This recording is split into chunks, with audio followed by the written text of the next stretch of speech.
On this week's 51%, a regional Girl Scouts continues its mission despite the pandemic. Most of our programming is girl-led with adult support, and it really teaches them to think independently, to plan and execute programming. Hear about the economic well-being of women in Vermont, and Dr. Jerry Burns talks about etiquette for a Zoom wedding.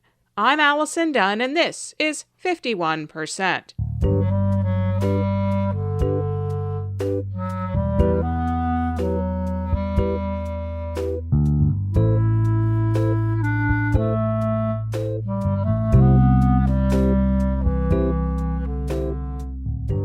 Like most every facet of our society, the Girl Scouts have had to adjust to life during a pandemic, and a regional Girl Scouts in New York named a new CEO earlier this year, who takes over during challenging times. Brenda Episcopo is the new CEO of Girl Scouts of Northeastern New York. She most recently served as CEO of the United Way of New York State, the State Association of United Ways.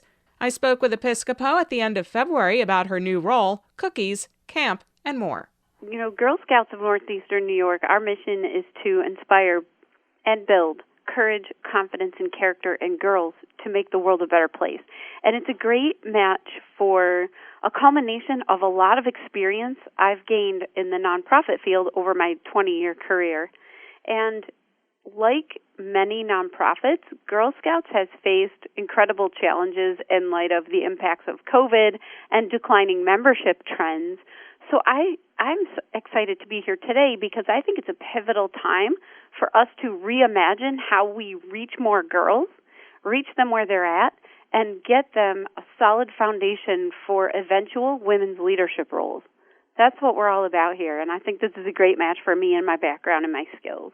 Women's leadership looks different today than several years ago, decades ago, during Girl Scouts. So when you say kind of grooming women to succeed in women's leadership roles, that is different, right? We're seeing women in leadership roles that they did not occupy before, with a different degree of power, thankfully a lot more power. So maybe you could expand on the vision for Girl Scouts when it comes to that. Yeah, so Girl Scouts has been around since 1912. And when you think of a program or a slate of programs that has such rich history, people often wonder, have we kept up with the times? And it's interesting because when, I've been here 3 weeks now, and when I'm looking at the programs that we're engaging girls in, I am just blown away at how forward-thinking and innovative they are. We have a whole track of programs around STEM and developing technology skills in girls, the traditional outdoor programming that builds leadership skills through courage and confidence, building their belief in themselves and their readiness to face new challenges every day, as well as some very technical, tactical, skills-based programs such as Dare to Climb. Dare to Climb is one of our signature programs for older girls where we bring in mentors from a number of fields that historically have under-engaged women leaders in. So in this year's Dare to Climb program, we have a mentor woman who's an architect who is talking about STEM skills, how art, creativity, and building come together for forward-thinking opportunities for girls. We have a number of mentors in other non-traditional fields that expose girls to what's possible, which is anything is possible. You talked about leadership. Let's talk about other roles. I know when I'm not going to tell you what decade, but it was several decades ago when I was of age to be in the Girl Scouts, and I always thought, it'd be a lot more fun to be in the Boy Scouts where they're outdoors and they're camping and doing all of that because I'm an outdoorsy kind of gal. That has obviously changed dramatically over the years. That's not the case anymore. Yeah, that's interesting, and you're right on with that perception. I'll give you an example. Last weekend at Camp Hidden Lake, we had a group of girls from multiple troops who came together to work on a day-long program about how to plan their projects that are going to make a difference in the world. So this is a learning, planning, and then they can go forward and execute their community service projects. At the same time, there was another group of teenage girls who were camping out in tents in the snow.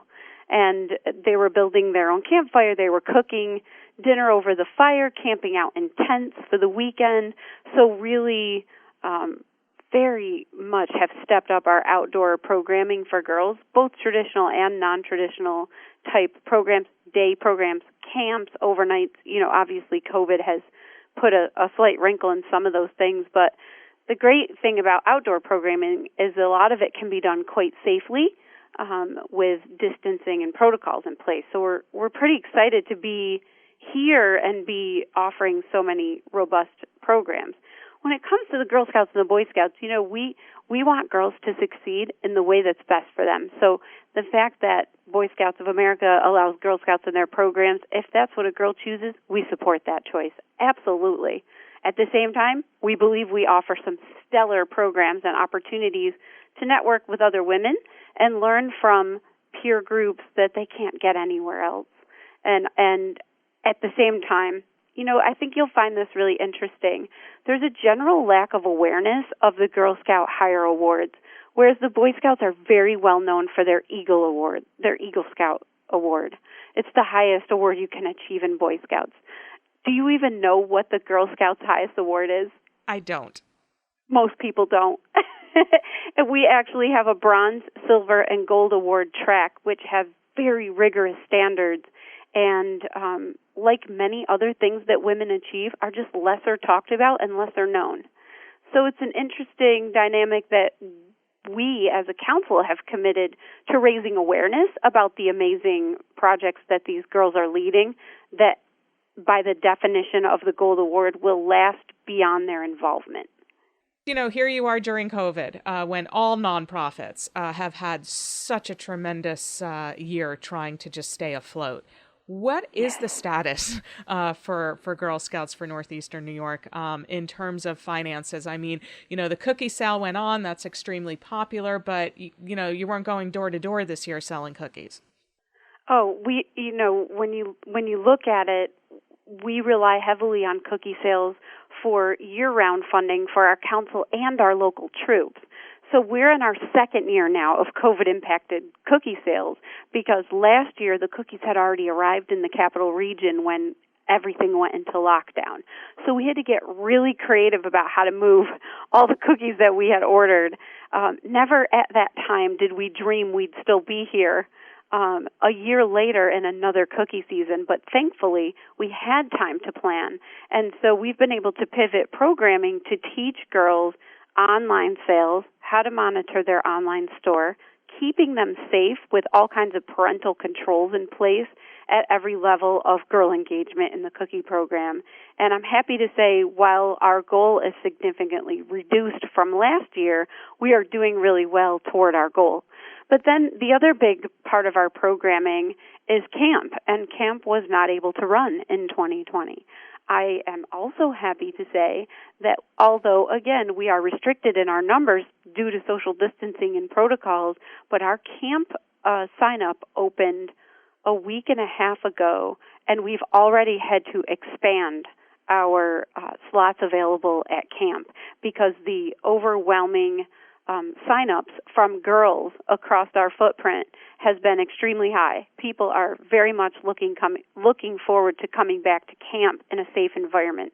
And the programs that we're designing are taking every health and safety protocol into account for keeping girls in pods and quarantines and social distancing and masking and all of the things that go along with it. But I'm happy to say our particular council had a healthy enough foundation that we've been able to weather COVID.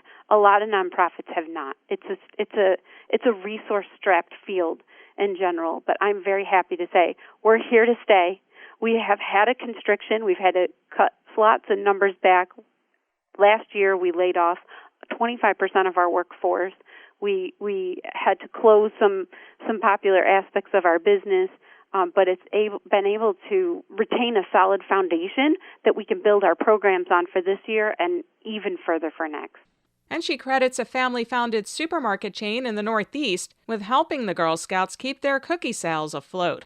Last year, we were very fortunate to have developed a unique and time-limited partnership with the Golub family and Price Chopper.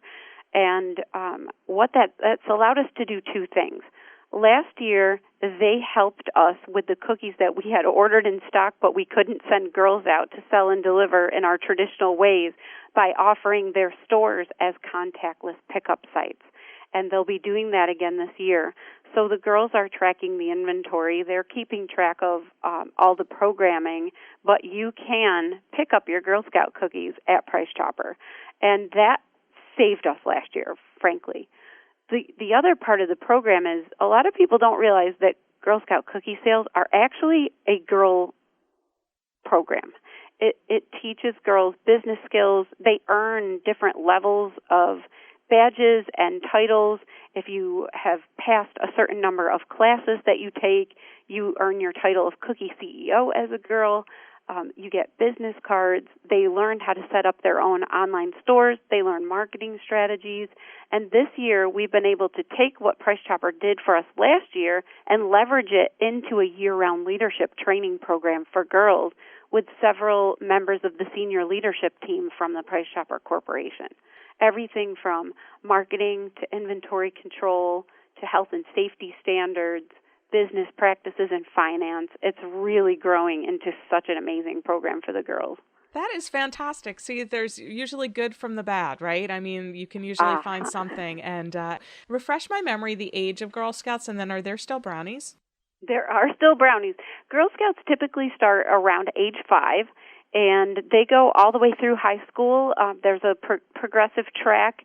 Typically, when a girl reaches their high school years, even sometimes as early as junior high, they start working on their highest awards, which takes some time.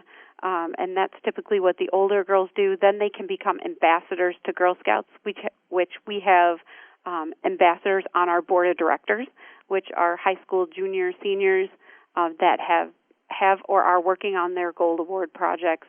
And then they can become delegates and eventually transition into volunteers. So the seamless loop opportunity exists. We have some people on staff that have been with Girl Scouts since they were brownies or daisies as 5-year-olds, all the way through their highest awards and then being employed at Girl Scouts. Anything else you wanted to mention, Brenda? Please feel free. I would just say that, you know, if you look at some of the program successes and the stories that we share, one of the hallmarks of our program is that most of our programming is girl-led with adult support, and it really teaches them to think independently, to plan and execute programming that they learn from and their peers. And we have such astonishing accomplishment from the girls in our programs. One of them, we are awarding our first Medal of Honor of our council, that is the Girl Scouts Medal of Honor from Girl Scouts of USA, to an 11-year-old girl who saved the life of her neighbor. So the stories just never cease to amaze me. We have the best leadership training pipeline programming for girls that exists, and I am so excited to hear what they become as they grow into adults. Wait a second, back up, Brenda. So this is the Northeastern Council's first Medal of Honor award. Yes. And what did the 11-year-old do? Leah Schwarzmer was an 11-year-old girl. She and her friend were playing in their neighborhood when they noticed an elderly man laying at the foot of his stairs. They approached him, and he did not respond to them. He had a head injury, and it was obvious that he had been laying there for some time. There was blood present, and it was dry. He was not responding to their words. So Leah's friend went to get a neighbor to call 911 and went to go get her mom, who happens to be a nurse practitioner. And Leah, our Girl Scout member, stayed with him and began to administer first aid until the ambulance arrived. They don't know how long he had been laying there, but no other neighbors had noticed or intervened. So without their actions, he may not have survived. That was Brenda Episcopo, CEO of Girl Scouts of Northeastern New York, which represents nearly 8,500 Girl Scouts in 15 counties. The United Nations theme for International Women's Day, which was March 8th, was Women in Leadership, Achieving an Equal Future in a COVID-19 World. A discussion on the economic well-being of Vermont women looked at data and policy changes experts say are needed to bridge disparities between genders. 51%'s Pat Bradley reports. Vermont Lieutenant Governor Molly Gray is serving her first term and is hosting a series of discussions with constituents and stakeholders across the state on targeted issues. Her latest seat at the table discussion focused on the economic well-being of Vermont women and was timed to coincide with International Women's Day.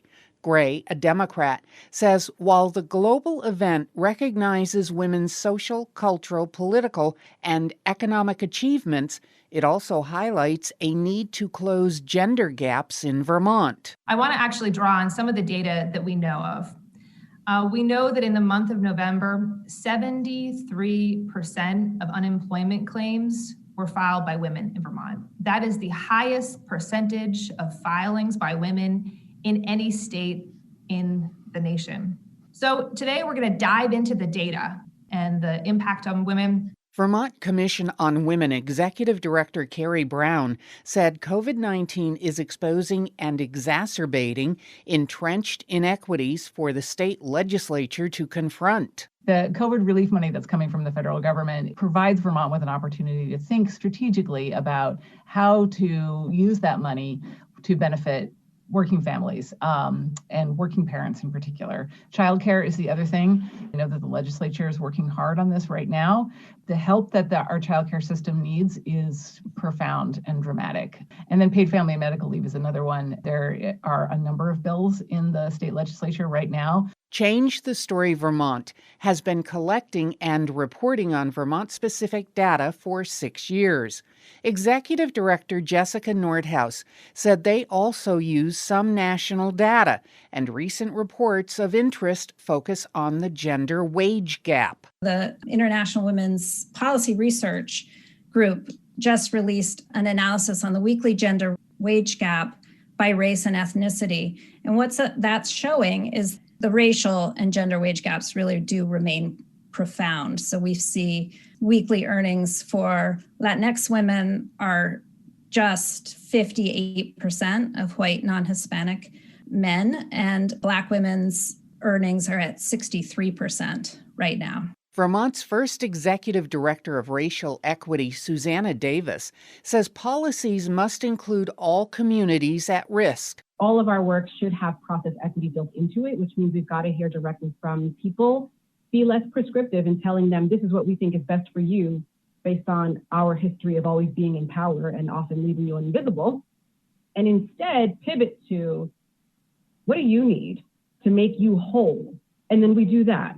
It's smart, it's simple, and it's inclusive in a way that people have agency, and not because we give them agency, because that's not something to be given, but it's just something that we can stop denying folks. Vermont Women's Fund Director Meg Smith hopes the pandemic is a catalyst that will foster positive policy making. We have a new landscape that we're dealing with, and as perhaps discouraging as it might be on the surface, it's really actually giving us a much clearer picture and a more accurate landscape and framework for us to move forward. Lieutenant Governor Gray is hopeful that pending proposals both in Vermont and nationally will help the economic status of women. There's a lot out there. I think the moment is right in many ways. We have to act. We have to act now to address the economic well-being of Vermont women and the crisis that we face. For 51%, I'm Pat Bradley. And just before International Women's Day, The Economist released its 9th annual Glass Ceiling Index, or GCI. The GCI is a yearly assessment of where women have the best and worst chances of equal treatment at work in countries in the Organization for Economic Cooperation and Development, a group of mostly wealthy countries. The index combines data on higher education, labor force participation, pay, childcare costs, maternity and paternity rights, business school applications, and representation in senior jobs. This comes as the glass ceiling cracked on Wall Street March 1st, as Jane Fraser became the first woman to lead a large American bank, Citigroup. The U.S. moved up 4 spots on the index since last year, to number 18. Yet while its proportion of women in management roles and on boards is above average, it remains stuck below the OECD average with no federally mandated paid parental leave. Sweden is the best place to work if you're a woman, followed by its Nordic neighbors, Iceland, Finland, and Norway. The Nordics are particularly effective at helping women complete college, secure a job, access senior positions, and take advantage of quality parental leave systems and flexible work schedules. South Korea bottoms out the index for the 9th year in a row, with Japan and Turkey not far behind. Societal norms in Asia still expect women to choose between having a family or a career. Britain moved up 3 spots on the index to number 20 this year. Its share of women in senior jobs is around 1/3. Germany moved down the ranking from last year to number 22. German women hold just 29% of managerial roles and a quarter of seats on boards. France ranks number 5 in the GCI, the same as last year, and France ranks second for the highest share of women on company boards, behind Iceland. And now Dr. Jerry Burns reflects upon attending a wedding virtually. Even though it seems like the world has stopped since the global pandemic hit, it really hasn't. All of us who have survived or escaped the virus have somehow continued with the business of living. We've bought countless items online, gotten takeout, created new businesses, moved, had babies, and reconnected online with cherished friends. We have been eating, some of us too much, baking, some of us too much, drinking, some of us not enough, changing, losing, and getting jobs. Life has marched on just as it always has, but to a very different drummer. People have also made life milestones, like my son who graduated college during the pandemic. And of course, people have gotten married. Now about getting married. Barry and I were invited to a Zoom wedding, and on the day of the blessed event, my first thought was, what do I wear? Maybe virtual pandemic weddings are different from pre-pandemic celebrations. I thought immediately of my son, not because he's getting married, but because he attended an in-person wedding in 2020. Even though it was during the pandemic, Zach approached the wedding just like normal. He wore a suit. His girlfriend wore a pretty dress with a shawl. They purchased a gift on the couple's registry, which my son forgot to bring to the wedding. As I said, he approached the event just like normal. The wedding was also mostly normal as far as weddings go, my son told me, save for little things, like tables set far apart from one another and pre-wrapped sandwiches, which made up the meal. Oh yes, and masks. My son's girlfriend's mask was a beautiful compliment to her dress. Who would have thought that masks would be elevated to the level of couture? But here we are. Zach's friend's wedding was held outdoors. People were there in person, even if they were socially distant. But our Zoom pandemic wedding was another story, which brings me back to the question of the hour. What should I wear? Zoom dressing etiquette is a little on the informal side. Would that work for a wedding? I wondered if dressing in my everyday pandemic house clothes would honor the couple. It would surely conform to typical Zoom dress, but would it work for a wedding? Then again, I wondered if I was too dressed up, if that would be weird. And most importantly, would the couple even see me on the Zoom call? My brain tried on one idea after another. I could dress like I do for storytelling events, but that would mean color coordinating with my husband. That felt too formal. I could dress like I do when I teach college students. Yeah, that could work. But which attire? My first day of class wear, or the more informal, cozy sweater professor garb that the chair of my PhD department sported so beautifully? Like him, I have the cozy sweater, glasses, and the absent-mindedness of the professor archetype, but not the pipe.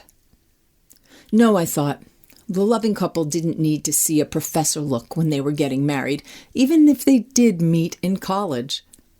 Truth be told, I wanted to wear my pair of fuzzy penguin dorm pants. Couldn't I top those with a pretty shirt? No. Costume malfunctions are a thing, and Zoom has some prominent variations. I mean, the video camera was turned on when Jeffrey Toobin was turned on during a Zoom meeting with colleagues at the New Yorker magazine. What if there was music and dancing at the Zoom wedding, and carried away with the joy of the occasion, I stood up suddenly to dance during the wedding in my puffy penguin pajama pants? Not as bad as Toobin's situation, but still. No, I had to wear a full outfit, and time was running out, so I settled on a pretty shirt that I sometimes wear for storytelling and teaching, plus a long skirt and slippers. No one would see the slippers, and if they did, well, my slippers are not penguins. My husband didn't change his clothes. He doesn't agonize over details like me. Good thing, or we would probably still be planning our own wedding. When the Zoom call started and we awaited the ceremony, I scanned all the Zoom guests. Some had on pretty clothes, but most were in everyday togs. One of the soon-to-be sisters-in-law was cozy on her couch in an oversized sweatshirt.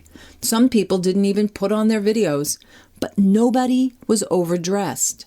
The groom's brother later told me that he was happy to see people in their everyday home duds. I mean, we are home on the couch watching a wedding. It got me thinking that attending a Zoom wedding is more like watching TV than attending a party. I mean, would you wear a suit to binge watch Grey's Anatomy? The range of clothing ran from sweatshirts to very pretty shirts, the gamut, and all of it was fine because the real focus was on the happy couple who were dressed to the nines, not the Zoom guests. So, if you are ever invited to a Zoom wedding, don't worry too much about Zoom wear. Remember, for the most part, no one's going to see you. Just be you and be present, because that's what anyone really cares about. But if there's a chance you can dance, put a skirt on over your pajama bottoms in case, just like I did. Dr. Jerry Burns is a storyteller, writer, and educator living in New York's Hudson Valley. You can find her at storycrafters.com. Burns also is an adjunct professor in the Department of Communication at the State University of New York at New Paltz. That's our show for this week. Thanks to Tina Rennick for production assistance. Our executive producer is Dr. Alan Chartok. Our theme music is Glow in the Dark by Kevin Bartlett. This show is a national production of Northeast Public Radio. If you'd like to hear this show again, sign up for our podcast or visit the 51% archives on our website at wamc.org. This week's show is number 1652.